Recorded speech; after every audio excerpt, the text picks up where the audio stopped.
Four Seasons Chess. How to play. The rules are the same as regular chess except for these changes. For a refresher of those rules, check out this video. On the bottom left first row, set up the blue pieces from left to right, king, rook, pawn. Second row, knight, elephant, pawn. Third row, pawn, pawn. Mirror this setup for the three other players in the other corners. The elephant jumps 2 spaces diagonally over any piece in the way. Each player's 2 sets of pawns move in perpendicular directions towards their opponents. Pawns are not allowed their initial double step move, therefore en passant is not allowed. When a pawn reaches the edge of the board, it promotes to a general. Generals move 1 space diagonally. Castling is not allowed.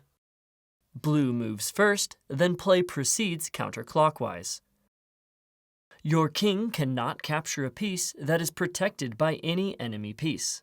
When you are checkmated, you lose and are eliminated from the game. Remove your king from the board, and the player who mated you gains control of your pieces. Pawns still continue in their original direction. If you are stalemated, then you lose and all your pieces are removed from the board. The last player remaining wins.